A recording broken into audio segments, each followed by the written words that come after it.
amigos? Qué bueno que nos acompañan en una edición más de, pues, lo más importante en la semana aquí en Enlace. Como siempre, Roberto Romero, Salvador Díaz Osuaga, trayéndoles a ustedes algo de lo más destacado a lo largo de esta semana en materia nacional e internacional.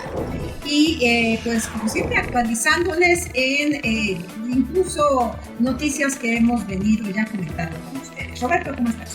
Bien, muchas gracias. Bienvenidos a esta nueva edición de La Semana en Enlace. Y bueno, como dices, temas importantes que sucedieron en la semana. Si bien es cierto, ha bajado un poquito las tensiones, sobre todo el flujo de información respecto a los conflictos internacionales. Sin embargo, pues ahí siguen latentes, ¿no? Y bueno, ¿qué te parece? ¿Con qué tema abrimos?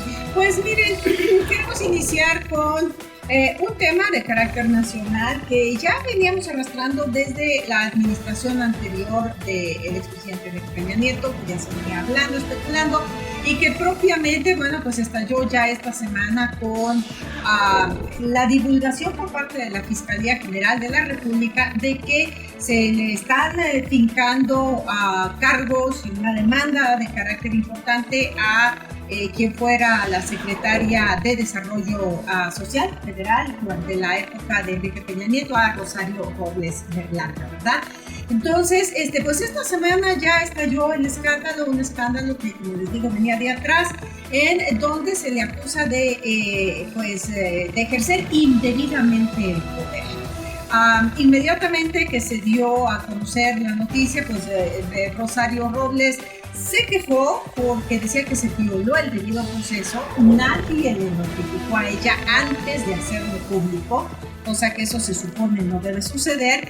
Y bueno, su abogado y su grupo de abogados decidió ampararla porque dijeron que estaban violando sus derechos humanos al dar a conocer esta acusación, ¿no? Hacerla como presunta sospechosa en este sentido, de algo que la prensa llamó desde la administración anterior la estafa maestra, ¿no? Bueno, sí, y de hecho si retomamos un poquito más, vemos que es una de las personajes que algunos periodistas han dicho que es en donde se ha centrado toda la atención en contra del gabinete y del primer círculo del expresidente Enrique Peña Nieto, precisamente porque es la primera exsecretaria que está en medio de una investigación de esta naturaleza. En el caso lo sigue de cerca la Fiscalía General de la República. Y bueno, si recordamos un poco, echamos un poco atrás este tipo de problemas que ha tenido relacionados con su función pública, Rosario Robles viene desde tiempo atrás, desde por ahí del 2013, cuando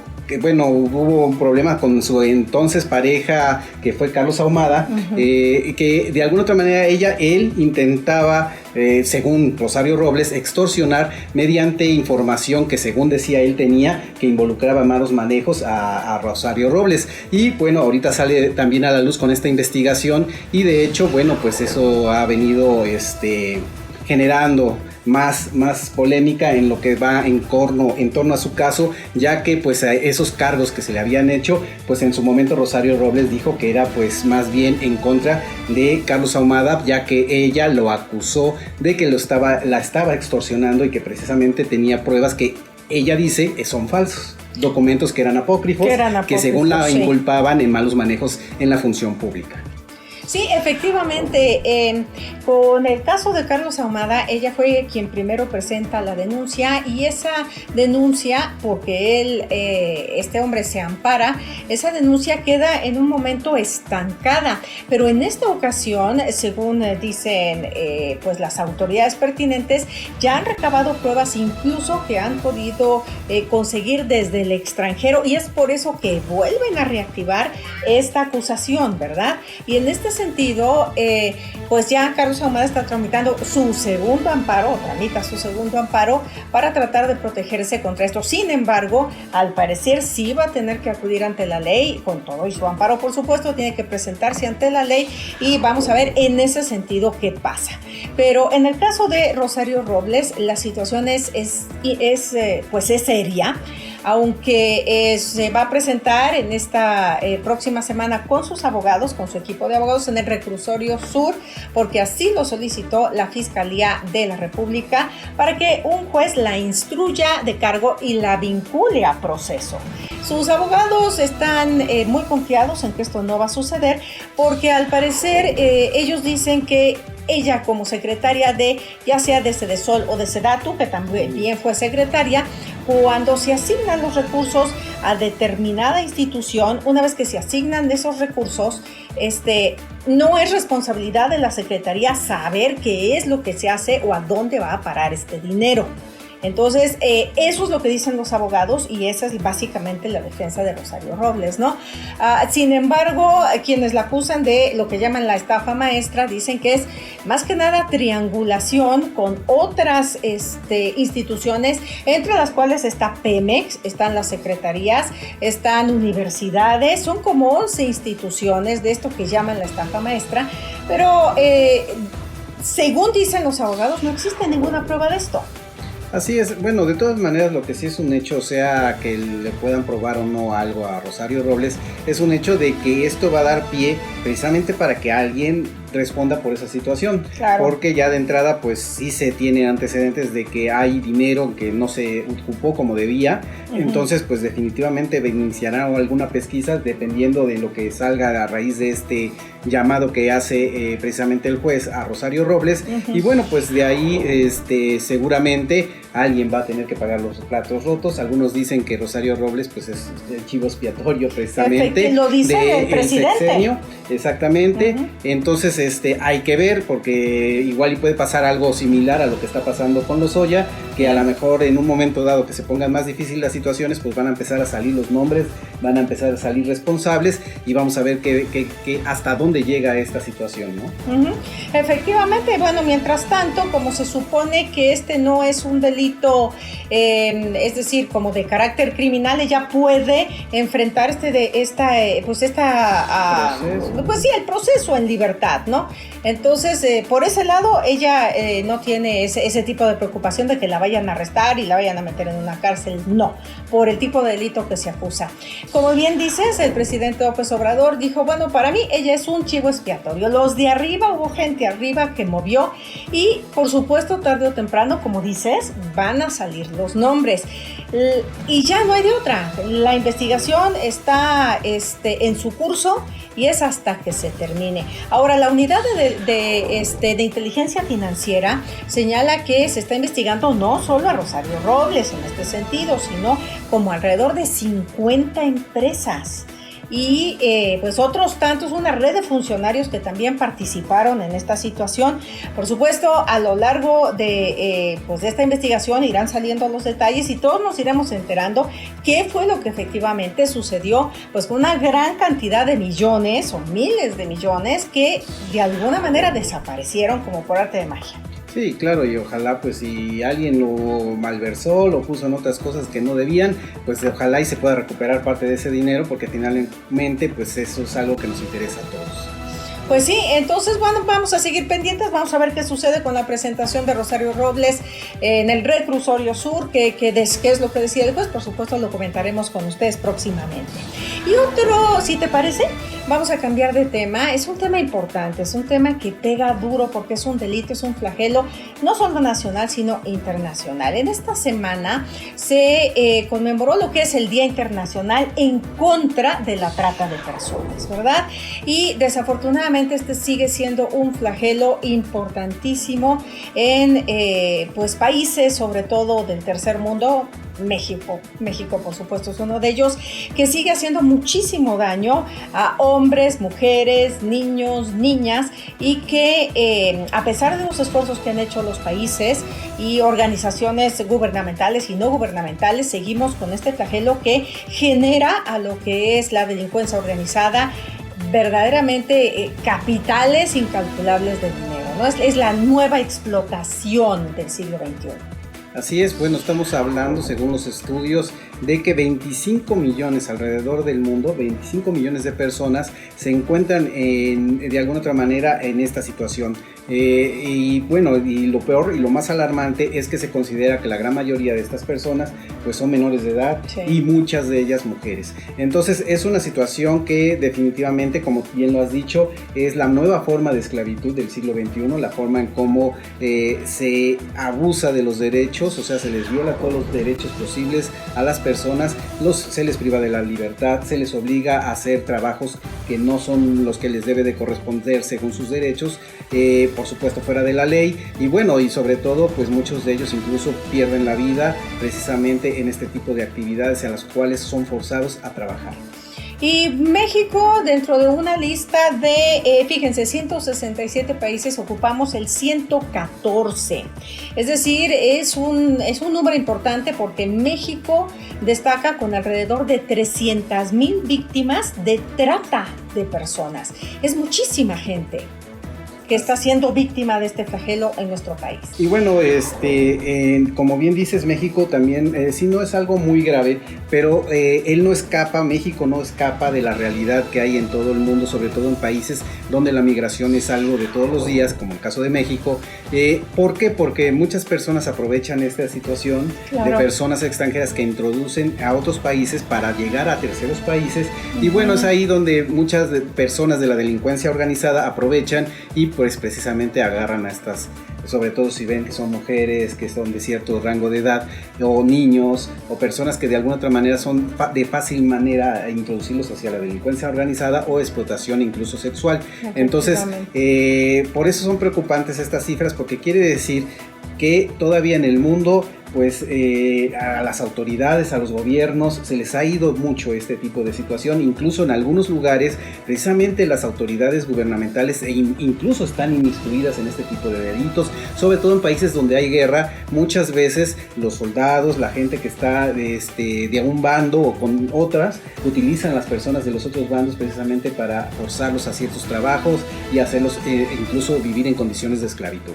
Efectivamente, según este informe que pues recién se publicó esta semana, que es el reporte sobre la trata de personas 2019, pero que nos habla de lo que sucedió el año pasado, señala que nuestro país, por ejemplo, identificó 706 víctimas de trata en el año pasado, ¿no? La mayor parte de ellas estaban realizando trabajos sexuales forzados, y 153 estaban siendo explotados de manera laboral, 116 actividades no especificadas, y bueno, básicamente, como tú dices, son ese tipo de actividades y labores en donde la delincuencia organizada forza a todas estas personas a trabajar.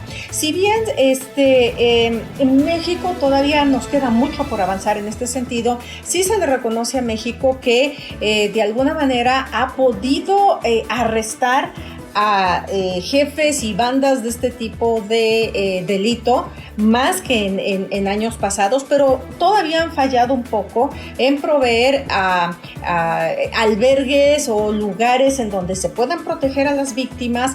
El tratamiento de las víctimas todavía necesitamos trabajar un poco más en ellas, y bueno, por supuesto, como dijeras, luchar contra la impunidad de ese delito. ¿Por qué? Porque muchas veces las autoridades también están inmiscuidas. Entonces, bueno, es un flagelo que todavía marca a nuestro país, que marca América Latina, y que en países, por ejemplo, como Asia, está también diseminado, pero de manera endémica. Entonces es algo que debemos luchar, porque en una época donde hablamos tanto de derechos humanos, el que nosotros permitamos que este tipo de delito siga creciendo y desarrollándose verdaderamente en personas inocentes.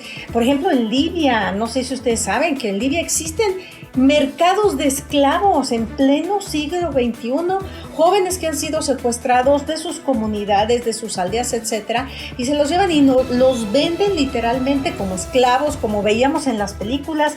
Eso sigue pasando, ¿no? Y igual en nuestros países, en América Latina, sigue pasando de manera distinta.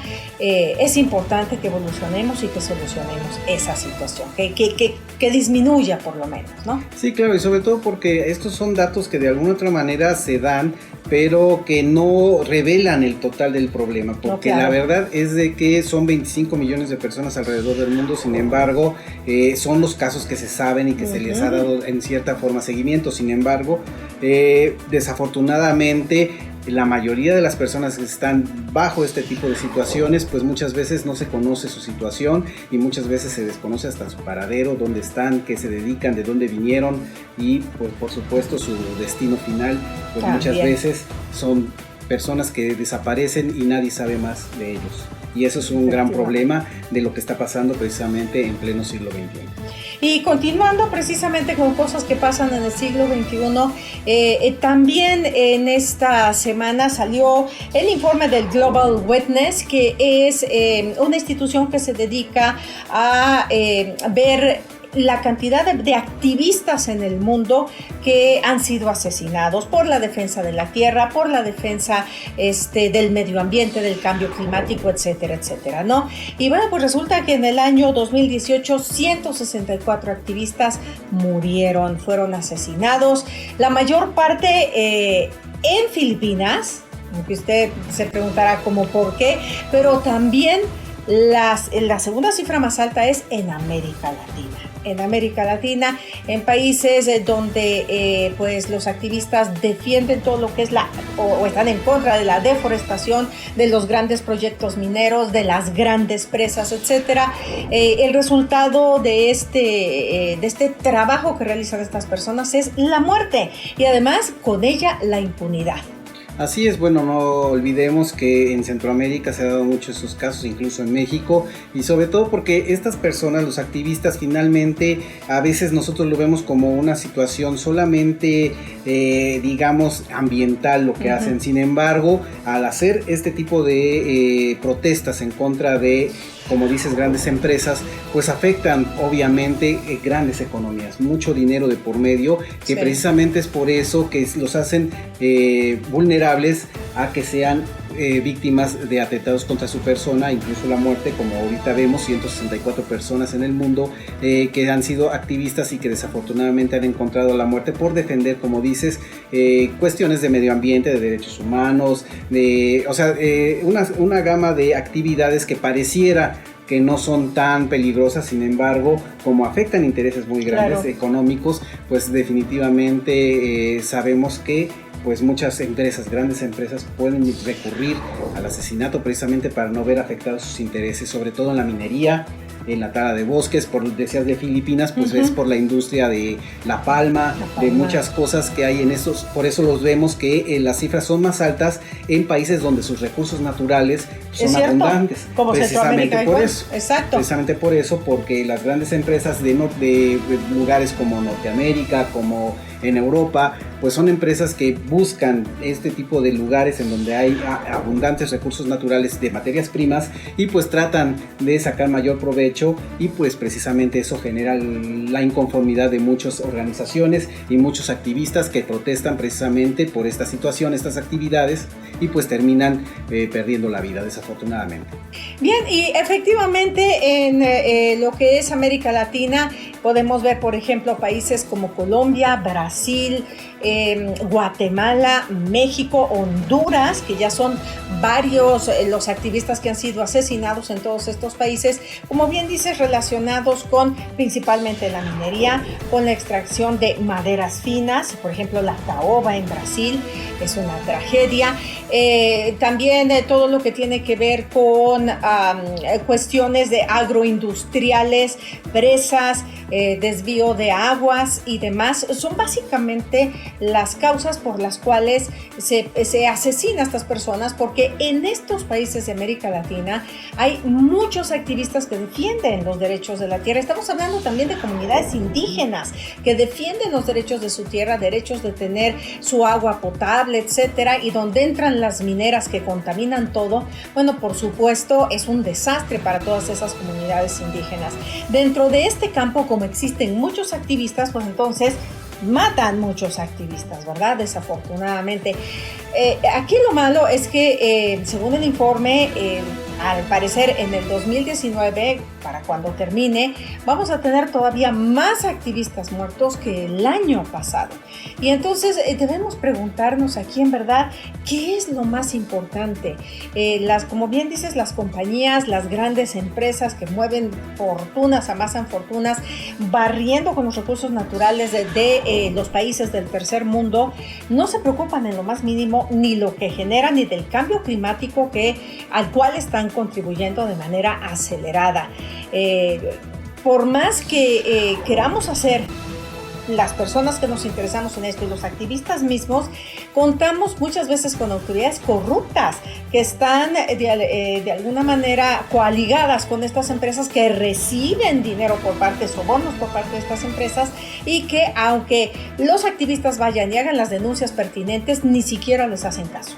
Así es, y bueno, a este flagelo todavía le sumamos la delincuencia, también está muy metida en esto, sobre todo en el tráfico de especies. Hay muchos activistas que cuidan mucho la fauna, que protestan sobre este tráfico tan desmedido y cruel incluso de las especies, tanto de la tierra, de aire como marinas, en los que la delincuencia organizada pues hace jugosas ganancias. Precisamente estamos viendo casos, por ejemplo en México, la vaquita marina, claro, o sea, aves que son de la selva lacandona, y no decir más en Brasil, como bien mencionabas, en el Amazonas, donde grandes especies endémicas, pues hay gente que desafortunadamente paga fortunas por algunos ejemplares específicos, y por supuesto pues la delincuencia busca ese tipo de motines, ¿no? De motines para generar mucho dinero, sin importar que pues se pongan en peligro estas especies, y sobre todo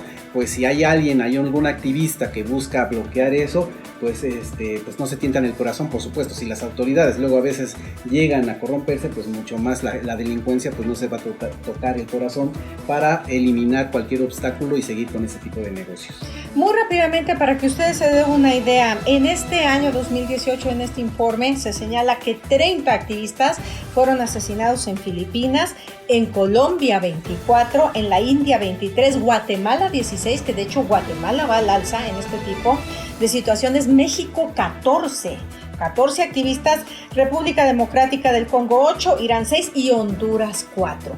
Entonces, bueno, desafortunadamente es una situación que se prevé, todavía va a la alza en este año de 2019, porque las cantidades de activistas que hasta el mes de julio han sido asesinados sobrepasa la cantidad que fue asesinada en el mes de julio, o sea, el mismo periodo del año pasado. Es importantísimo que las autoridades en verdad tomen cartas en este asunto, y que toda la sociedad civil, también es nuestro trabajo, también es nuestra obligación y responsabilidad respaldar a estas personas que tienen el valor de levantarse y decir, oye, están haciendo algo que no se debe hacer, están afectando la tierra, están afectando las aguas, acabando con la fauna silvestre, porque este es nuestro único planeta, es nuestra única casa, y la están destrozando gente sin escrúpulos, todo para tener más dinero en su cuenta de banco. Sí, claro, incluso lo bueno es de que sí se puede hacer algo cuando sobre todo los activistas no van por sí solos, o sea, no luchan solos, sino si se unen con los pueblos, pues tienen más posibilidades de éxito y mucho más seguridad. Hay casos, por ejemplo, aquí en México, donde se echaron abajo proyectos de minas a cielo abierto, en donde se comprometían los mantos acuíferos de grandes zonas y la deforestación de grandes hectáreas, de grandes volúmenes de hectárea, de bosques que pues definitivamente iban a afectar mucho la situación en estas regiones donde se pretendían hacer este tipo de minas a cielo abierto, y afortunadamente no se lograron, no se concretaron, y pues pero fue así, la unión del pueblo, de ciertas autoridades locales, que afortunadamente también de usos y costumbres, que se unieron todos y echaron abajo ese tipo de proyectos. Entonces sí se puede, siempre y cuando se una la persona. La unión hace la fuerza, ¿no? En todo caso. Rápidamente, si te parece, queremos comentarles una situación en cuanto a migración de Estados Unidos. Esta semana, anunciaron un nuevo cambio, es decir, un nuevo obstáculo en la cuestión para la solicitud del asilo. Antes, por ejemplo, si una persona tenía miedo por su vida dentro de su país, por X circunstancia, podía pedir asilo para él o para ella y también para su familia. Bueno, pues a partir de este nuevo anuncio de las autoridades migratorias de Estados Unidos, ya no va a haber asilo para la familia de la persona que pudiese estar en peligro.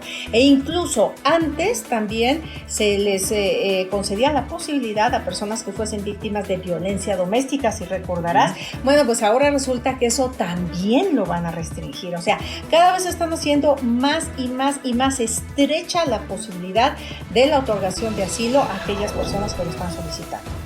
Bueno, sí, si analizamos en los últimos, desde que empezó esta nueva política migratoria, pues se han, números más, números menos, se han deportado a más de 3,000 personas en 15 días, en estas 2 últimas semanas, estamos hablando de poco más de 800 personas. Entonces, cada vez las políticas, todo se hace con miras a que menos personas puedan entrar a Estados Unidos, y eso afecta definitivamente porque finalmente muchas personas que legítimamente quieren buscar mejores condiciones de vida, incluso allá en Estados Unidos, pues desafortunadamente no lo van a poder conseguir. ¿Y qué futuro tienen? No sabemos, porque si regresan a sus países de origen con los problemas que hay, claro, bueno, pues la situación se agrava. Aunque claro, pues si se echa a andar, como dicen, este plan para desarrollo de Centroamérica, pues definitivamente puede haber una oportunidad, pero no creo que sea suficiente para todo este número de personas. Ni pronto, o sea, llevará a mediano plazo, por lo menos. Efectivamente, pues todas estas personas que han regresado, los estadounidenses, a México, han entrado por el estado de Tamaulipas, en donde la delincuencia organizada tiene un papel importante. Entonces son personas que están corriendo peligro, porque están solos, están a la intemperie. Muchos de ellos, según señalan, prefieren quedarse así como que a la intemperie enfrente de lo que es la frontera y las instalaciones de la frontera, porque ahí están los guardias, las policías, etcétera, y se sienten más protegidos que yendo a algún albergue o buscar ellos en algún lugar en donde vivir. Muchos de ellos ya están decepcionados, están listos, piensan mejor regresarse a sus países, porque ya están viendo que la realidad es que no van a entrar en Estados Unidos y que pues van a tener que esperar aquí, solo Dios sabe cuándo, pues su día en corte con un juez en la Unión Americana. Eso ya lo veníamos hablando, lo hemos dicho muchísimo aquí con ustedes, lo hemos comentado, que todo lo que se refiere a la petición de asilo en Estados Unidos no toma meses, toma años. Entonces, pues todas estas personas que están regresando tendrán que regresar a sus países de origen tarde o temprano a esperar cuál va a ser la solución, porque aquí ¿de qué van a vivir? ¿De qué van a vivir? En que, aunque el Estado mexicano se comprometió a proveerles de trabajo, de condiciones de salud, etcétera, etcétera, hay muchos que no quieren eso. Hay muchos que no se quieren quedar aquí. No, y aparte de eso le sumamos que pues también el flujo de capitales para este tipo de actividades pues tampoco es tan inmediato, entonces no. También tienen que ellos esperar ciertos trámites para que puedan estar en lugares controlados, ¿no? De alguna Efectivamente. Manera. Entonces, bueno, pues nada, vamos a seguir viendo qué sucede. Ahora también con Guatemala como tercer país seguro. Todo esto de alguna manera se va a ir como decantando, se va a ir como en un embudo. Es como una situación que va en un embudo cada vez más difícil, más estrecho. Y tarde o temprano estas personas tendrán que regresar a sus países, porque lo más probable es que les digan que no haya sido. Pero pues seguiremos muy pendientes de todo lo que suceda en este sentido. Deseamos que tengan una semana estupenda, maravillosa y pues como siempre con nuestra cita semanal, ¿verdad? Los esperamos en la siguiente edición. Así es, hasta luego, pásenla muy bien. Hasta pronto.